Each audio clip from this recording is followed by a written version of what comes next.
আজকের বিশ্বের এই ব্যস্ত জীবনধারায় মানুষ কিন্তু প্রাকৃতিক সৌন্দর্যের মাঝে সান্ত্বনা খোঁজে। পর্যটকদের ভিড় থেকে দূরে প্রকৃতির এমনই এক অপরূপ সৌন্দর্য হলো 3000 ফুট উচ্চতায় অবস্থিত কালিম্পংয়ের কাছে ছোট্ট একটি পাহাড়ি গ্রাম বিদ্যাং। বিদ্যাংয়ের মনোরম উপত্যকা, হিমালয়ের ঘন জঙ্গলে ঢাকা বিস্ময়কর পাহাড়, নৈসর্গিক আকর্ষণের আধিক্যে অলঙ্কৃত বিদ্যাং উপত্যকা দিয়ে বয়ে চলা পাহাড়ি নদী র্যালি আর র্যালির উপরে দাঁড়িয়ে থাকা কাঠের ঝুলন্ত ব্রিজ চমৎকারভাবে আপনাকে আকর্ষিত করবে। আর নদীর তীরে হোমস্টেতে রাত্রিবাস এবং পাশের ওয়াটারফলসে স্নানের অভিজ্ঞতা যে কোনো ভ্রমণপ্রেমীর মনকে আপ্লুত করবেই। তবে আর দেরি কেন? এই বিদ্যাং কিভাবে আসবেন, কোথায় থাকবেন, খরচ কত, এরকম সমস্ত তথ্য জানতে এবং আমাদের ভ্রমণ অভিজ্ঞতা জানতে ভিডিওটি শেষ পর্যন্ত দেখতে থাকুন। এবার বলি আমরা কিভাবে এলাম। শিলিগুড়ি থেকে শেয়ার বাসে মাত্র 130 টাকার বিনিময়ে আমরা চলে এসেছি কালিম্পং এবং তারপর কালিম্পং থেকে গাড়ি রিজার্ভ করে আমরা চলেছি বিদ্যাং। সেক্ষেত্রে আমাদের খরচ কালিম্পং থেকে বিদ্যাং অবধি 1400 থেকে 1500। মোটামুটি কালিম্পং থেকে 8 কিলোমিটার আসার পরে এই দেখুন সোজা রাস্তা চলে যাচ্ছে, এটা কিন্তু হচ্ছে লাভার দিকে, আলগার দিকে। এবং আমরা কিন্তু এই যে 14 মাইল ফরেস্ট, এই জায়গার নাম 14 মাইল ফরেস্ট, এখান থেকে কিন্তু আমাদের ডান দিকে নিচে দিকে নেমে যেতে হবে। এছাড়া আপনি চাইলে শিলিগুড়ি বা এনজিপি থেকেও সরাসরি গাড়ি রিজার্ভ করতে পারেন, আমি নম্বর দিয়ে রাখছি।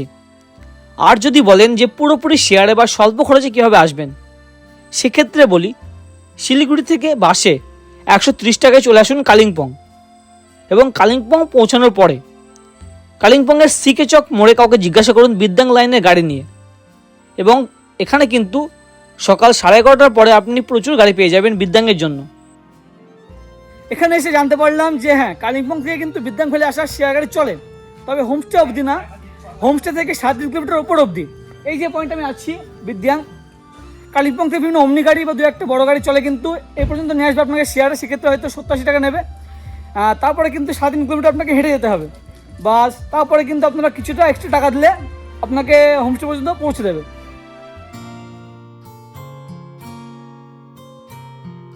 তো কালিম্পং থেকে মোটামুটি ঘন্টাখানেকের মধ্যে 18 কিলোমিটার পরে আমরা পৌঁছে গেলাম বিদ্যাং ভ্যালি এবং আমার পিছনে রয়েছে রেলি রিভার সাইড হোমস্টে।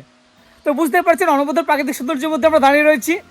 এবার কিন্তু আমরা হোমস্টে রুমগুলি দেখাবো আপনাদের, আমরা কোন রুমে রয়েছি সেটা দেখাবো এবং কেমন কি অ্যাম্বিয়েন্স এখানকার, কেমন কি অ্যাক্টিভিটিস করছি আমরা, সেগুলো সবটাই দেখাবো। চলুন।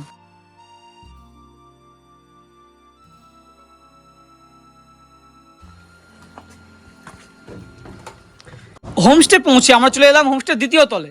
এখানে কিন্তু রয়েছে টোটাল 6টি রুম এবং রুমের বাইরে কিন্তু দারুণভাবে বসার বন্দোবস্ত, এই দেখুন।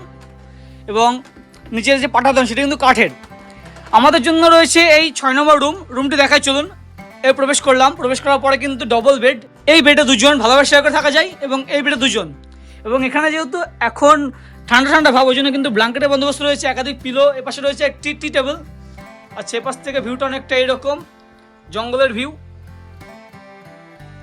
এবং রুমে রাখা রয়েছে একটা লাইট, এপাশে কিন্তু ফ্যানের বন্দোবস্ত রয়েছে, মানে কালিম্পংয়ের পক্ষে ফ্যান, এটা একটু ভাবতে হবে। এবং এপাশে রয়েছে চার্জিং প্লাগ এবং অবভিয়াসলি অ্যাটাচ টয়লেট, সাথে রয়েছে একটি মিরর। অ্যাটাচ টয়লেটটা দেখাই, চলুন। এ হচ্ছে অ্যাটাচ টয়লেট, বেশ পরিষ্কার পরিচ্ছন্ন এবং যথেষ্ট স্পেসিয়াস। রয়েছে একটি গিজার, শাওয়ার, পাশে রয়েছে বেসিন। বিদ্যাং ভ্যালির এই রেলি রিভার ভিউ পয়েন্টের কিন্তু মূল আকর্ষণ দুটি, এক হচ্ছে সামনে বয়ে চলেছে রেলি নদী এবং এখান থেকে মিনিট 3 দূরে হচ্ছে ওয়াটারফলস। তো আমরা দুপুরে পৌঁছানোর পরে এখন চলেছি ওয়াটারফলসে স্নান করব। চাইলে কিন্তু রেলিতেও স্নান করতে পারতাম, তবে আমরা এটাই ভেবে রেখেছি আগে থেকে যে আমরা ওয়াটারফলসে স্নান করব। এই দেখুন, প্রায় আমরা পৌঁছে গেছি রেলি রিভার। উঁচু থেকে যে রিভারটা দেখছিলাম এই হচ্ছে রেলি রিভার। বর্তমানে আমি দাঁড়িয়ে রয়েছি রেলি নদীর উপরে। ও, এখন জলে কিন্তু স্রোত ততটা নেই, হালকা জল আছে, তবে কিন্তু এই জল প্রচণ্ড ঠান্ডা এবং যথেষ্ট ক্লিন জল। ওপারে রয়েছে আমাদের হোমস্টে এবং আমরা কিন্তু রেলি নদীর আগে একেবারে হাঁটু জল, সেখান থেকে পেরিয়ে গেলাম। এখন আমরা চলেছি এপারে ওয়াটারফলসের দিকটাতে।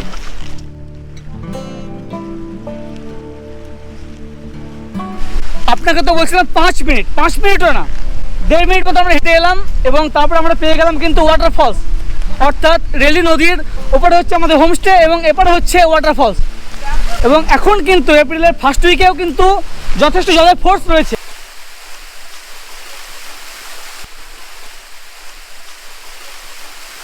এই ওয়াটারফলস কিন্তু যথেষ্ট উঁচু থেকে পড়ছে এবং এখন কিন্তু জলের যথেষ্ট ফোর্স রয়েছে এবং নিচে হয়ে রয়েছে একটি বাথটাব মতো, এখানে কিন্তু স্নান টানও করা যায় এবং এই যে জল সেটি কিন্তু এই পথে গিয়ে রেলিতে গিয়ে পড়ছে।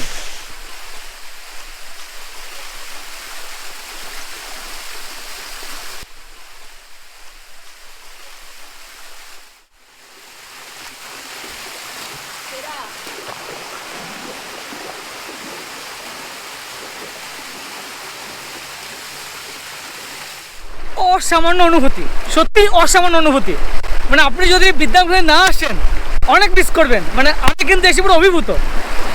আমরা তো ওয়াটার বাসে স্নান করছিলাম, বর্তমানে দাঁড়িয়ে রয়েছে দেখুন রেলি নদীতে, এখানেও কিন্তু আপনারা স্নান করতে পারেন।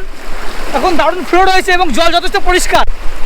আমরা কিন্তু মানে এই মনোরম পরিবেশে দারুণ এনজয় করছি। দুপুরে স্নানের পর কিন্তু আমরা বসে গেছি এখন দুপুরে খাবারের টেবিলে। অ্যাকচুয়ালি হোমস্টেতে রুমের সামনে যে বসার জায়গা, আপনারা চাইলে কিন্তু এখানে খাওয়া দাওয়া করতে পারেন, আবার উপরে গিয়ে খাওয়া দাওয়াটা করতে পারেন।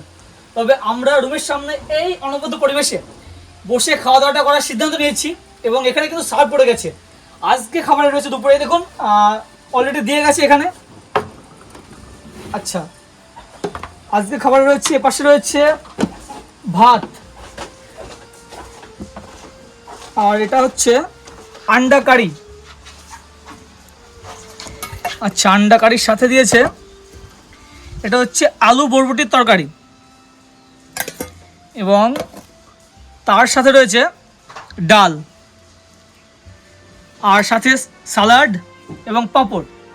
এবং অলরেডি কিন্তু এরা সার্ভ করার জন্য চামচ বা প্লেট দিয়ে দিয়েছে, তো নিজেটা নিয়ে খেতে হবে আর কি।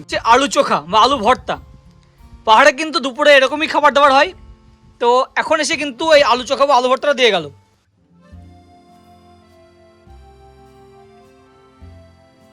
দুপুরে খাওয়া দাওয়ার পরে কিছুটা রেস্ট এবং তারপর আমরা কিন্তু আশেপাশ চত্বর ঘুরে দেখছি।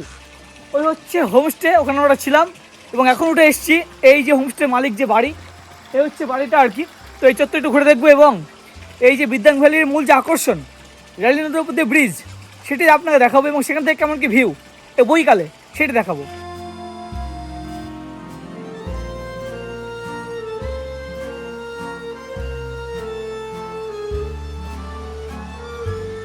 ওহো, এটা হচ্ছে অ্যাকচুয়ালি হ্যাঙ্গিং ব্রিজ এবং কতদিনের পুরনো তার কোনো গ্যারান্টি নেই। মানে আমরা ব্রিজের উপর হাঁটাচলা করছি কিন্তু ব্রিজটা কাঁপছে। দেখুন টোটালটা হচ্ছে হ্যাঙ্গিং ব্রিজ, এক পাহাড় থেকে আরেক পাহাড়কে জুড়েছে, নিচ দিয়ে হচ্ছে র্যালি এবং এই র্যালিকে কেন্দ্র করে যে ভ্যালি সেটা হচ্ছে র্যালি ভ্যালি, বিদ্যাং ভ্যালি।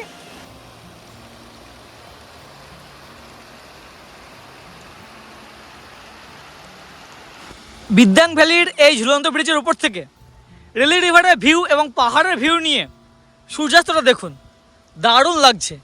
এ এক মায়াবী প্রকৃতি।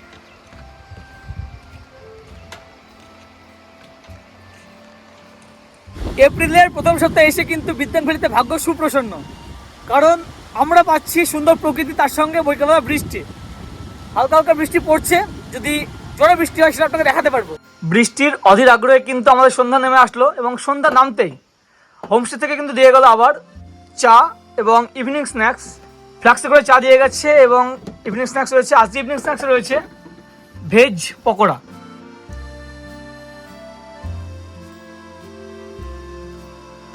এখন রাত্রি 10:30। ডিনারে রুটি এবং ভাতের মধ্যে আমরা নিয়েছি ভাত এবং সাথে রয়েছে আলু ভাজা, ডাল এবং চিকেন কষা। Good morning, good morning from Bidyang valley. রাত্রে বেশ ঘুম হয়েছে, তবে কি জানেন তো এই হোমস্টে এনারা কিন্তু বেশ পাঞ্চুয়াল, মানে টাইমের আগে আগে সব কিছু খাবার এখানে রেখে যাচ্ছে। আমরা ঘুম থেকে উঠে দেখি এখানে চা বিস্কিট রেখে গেছে, সকালে রেখে গেছে বিস্কিট এবং দুধ চা দেখুন, আর সাথে তো চিনি টিয়ে দিয়েছে যদি কারো লাগে আর কি এক্সট্রা। এই বিদ্যাং ভ্যালিতে যেহেতু আমরা একদিনে থাকবো, অর্থাৎ আজকে হচ্ছে দ্বিতীয় দিন সকালবেলা কিন্তু বেডটি খাওয়ার পরে আমরা আবার এই যে অসামান্য ল্যান্ডস্কেপ সেটাকে দেখার জন্য বার হয়ে পড়লাম। কালকে তো দেখছিলাম এবং কালকে বিকালটা একটু মেঘলা ওয়েদার ছিল, যদিও রাত্রেবেলা বৃষ্টি হয়নি, রাতে কিন্তু বেশ ঠান্ডা ছিল।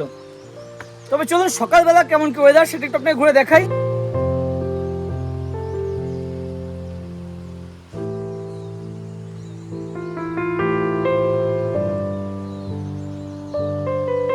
কালকে বিকেলে কিন্তু এই রেলি নদীতে জল যে ছিল সেটা কিন্তু এতটা কান আসছিল না আওয়াজটা, কিন্তু আজকে সকালে কিন্তু বেশ আওয়াজ কানে আসছে জলের।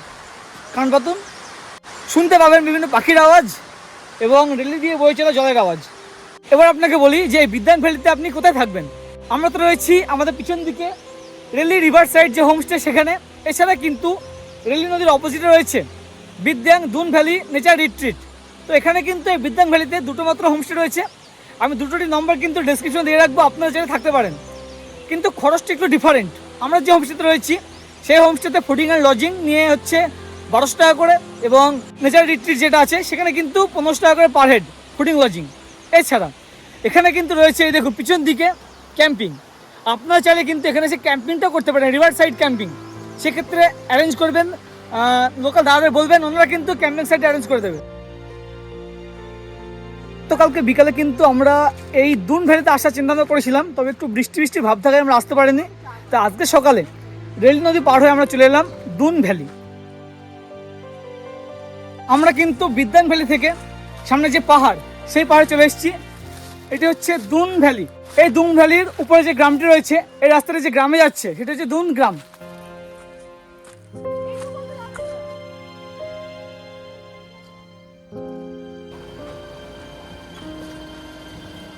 উপরে যে হ্যাঙ্গিং ব্রিজ আছে, হ্যাঙ্গিং ব্রিজে কিন্তু কোনো গাড়ি উঠতে দেয় না, শুধুমাত্র পায়ে হেঁটে যেতে হয়।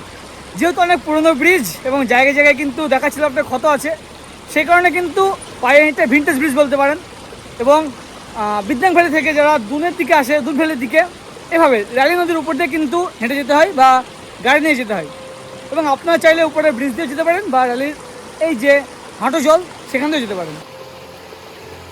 এই বিদ্যাং ভ্যালিতে এসে আপনি কী কী অ্যাক্টিভিটিস করবেন, আমরা যেগুলো করলাম সেগুলো তো আপনাকে দেখালাম। প্রথমত আপনারা এই যে হ্যাঙ্গিং ব্রিজ, রেলি নদীর উপরে যে হ্যাঙ্গিং ব্রিজ, এখানে আপনারা অনেকটাই সময় অতিবাহিত করবেন। এর সাথে দুপাশে যে ল্যান্ডস্কেপ সেখানটা কিন্তু আপনাকে অভিভূত করবে, অর্থাৎ আপনার কিন্তু হ্যাঙ্গিং ব্রিজে যেতে ইচ্ছা হবে না। এছাড়া আশেপাশ চত্বরের যে বিভিন্ন একাধিক পাহাড়, তা নিয়ে যে ভ্যালি যে ভিউ, সেটা কিন্তু আপনাকে অভিভূত করবে। এছাড়া কিন্তু আপনারা এই রেলি নদীর পাশ দিয়ে হেঁটে চলে যেতে পারেন ওয়াটারফলস, এবং সেখানে গিয়ে স্নান টান করতে পারেন। এবং সন্ধ্যার পর কিন্তু মানে এখানে কিন্তু একটু তাড়াতাড়ি সন্ধ্যা নামে, ধুম করে সন্ধ্যা নামা যেটা ব্যাপার আছে আর কি, এবং ঘন অন্ধকার নেমে আসে। আবার কিন্তু সকালটাও কিন্তু একটু দ্রুতই হয়। তো আপনারা সন্ধ্যাটা হোমস্টেতে অতিবাহিত করুন। শীতের সময় আসলে বনফায়ার টনফায়ার করুন, কিন্তু এই সময় আসলে কিন্তু বনফায়ার না, সন্ধ্যাটা একটু গ্রুপ আসলে এনজয় করবেন। কিন্তু একাকিত্ব বা দুজন আসলে কিন্তু একটু বোরিং লাগতেও পারে। তবে নেচার অপূর্ব এবং অপরূপ প্রকৃতি, বিশেষ করে অফবিট এবং মনোরম প্রকৃতি। তো সকালবেলা উঠে আশেপাশে তো ঘুরে আসার পরে আবার যখন হোমস্টে ফিরে এলাম, এসে দেখলাম কিন্তু ব্রেকফাস্ট রেডি। আজকে ব্রেকফাস্টে রয়েছে লুচি এবং এপাশে রয়েছে একটি পাহাড়ি আলুর দম, পাহাড়ি আলুর তরকারি। তো বন্ধুরা, এই ছিল অপূর্ব প্রকৃতি বিদ্যাং ভ্যালি। আপনাদের কেমন লাগলো ভিডিওটি অবশ্যই নিচে কমেন্ট করে জানান, এবং অবশ্যই চ্যানেল সাবস্ক্রাইব করুন। আর আপনারা বিদ্যাং কবে আসছেন কমেন্ট অবশ্যই লিখবেন, এবং যদি এসেছেন কিনা, কেমন লেগেছে আপনাদের বিদ্যাং অবশ্যই জানান। আজ তবে এ পর্যন্তই, অনেক অনেক ধন্যবাদ।